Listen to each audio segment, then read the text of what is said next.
ఈ మ్యాప్ చూడండి. దీన్ని హార్మోజ్ జలసంధి, స్ట్రేట్ ఆఫ్ హార్మోజ్ అంటారు.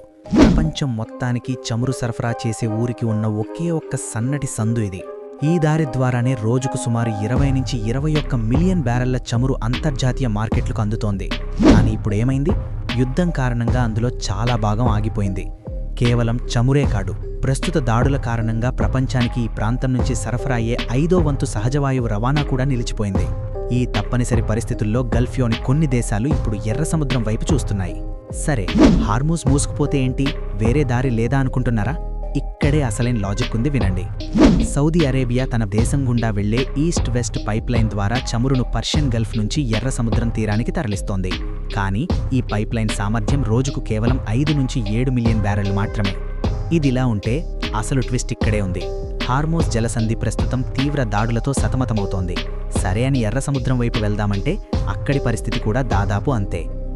గాజాలో పాలస్తీనియన్లకు మద్దతుగా ఎర్ర సముద్రంలో పయనించే వాణిజ్య నౌకలపై యెమెన్లోని హూతీలు దాడులు చేశారు. ఇక్కడ మీరు గుర్తుపెట్టుకోవాల్సిన మెయిన్ పాయింట్ ఏంటంటే, ఈ హూతీ తిరుగుబాటుదారులు ఇరాన్కు గట్టి మద్దతుదారులు. అర్థమవుతోందా గేమ్?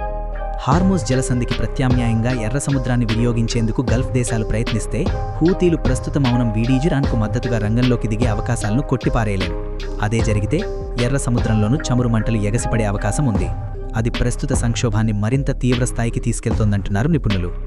సో బేసిక్గా ఇరాన్ ప్రపంచ చమురు మార్గాల ముందు వెనక 2 వైపులా తుపాకులు పట్టుకుని కూర్చుంది. ఇది ఎటు తిరిగి ఎటు వెళ్లినా ఆఖరికి నష్టపోయేది ఇక్కడున్న కామన్ మ్యాన్ మాత్రమే.